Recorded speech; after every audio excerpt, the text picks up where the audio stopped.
Describe him to me. And Muslims, look at the description of your Rasul. And for some, this would be the first time you hear what your Prophet looked like. I saw a man of striking appearance. ظاهر الوضاء أبلج الوجه, radiant face, حسن الخلق, beautifully created. لم تعبه الثجلة, his belly wasn't protruding. ولم تزر به السعلة, nor was his head disproportionate and small. وسيم قسيم, proportionate and delicate, finely made, a specimen of a creation. في عينيه دعج, in his eyes there was a contrast. The dark was immensely dark, the white was excessively white.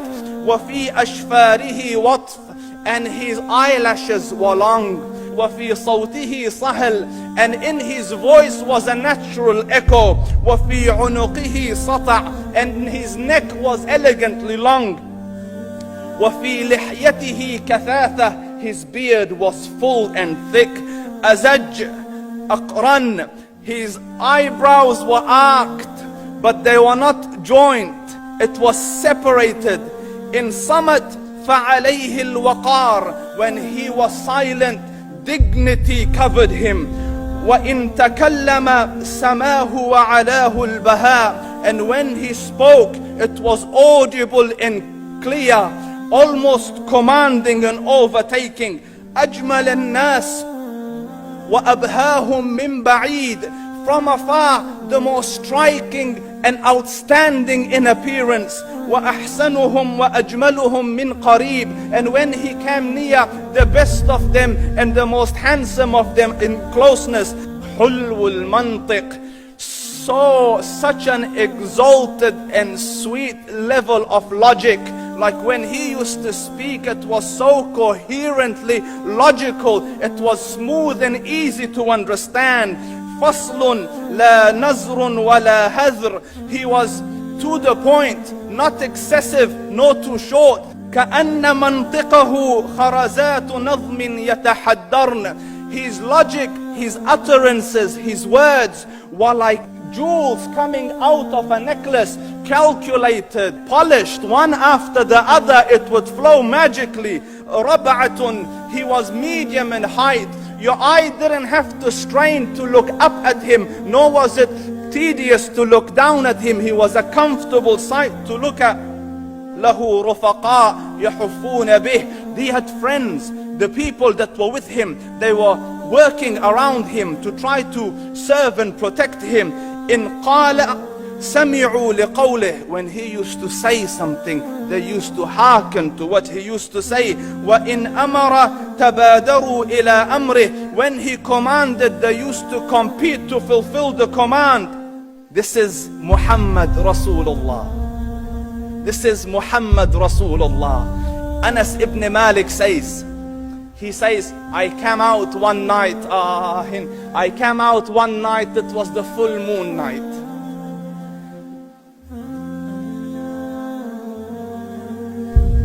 And I looked at the moon, and in the desert, understand, the moon is an awesome sight.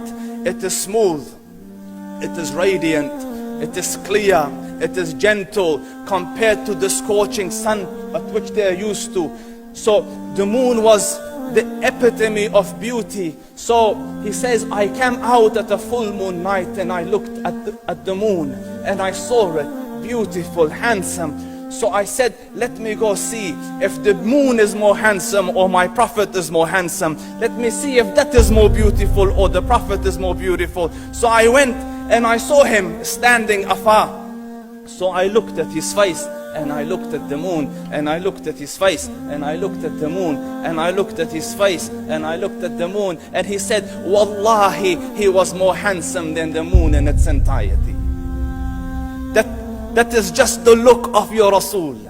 Aisha radiyallahu anha says, I was sewing with the needle, my needle dropped in the dark, I couldn't find it. I said, Ya Rasul, I can't find it. He moved his face close, and I swear, out of the radiance of his face, I found my needle. And the Prophet sallallahu alaihi wasallam was mind-bogglingly handsome, but his handsomeness was covered with waqar and jalal and hayba. The Sahaba say, when we used to sit at his feet, two feelings conflicting would come on the heart. The first one, you wanted to look at him.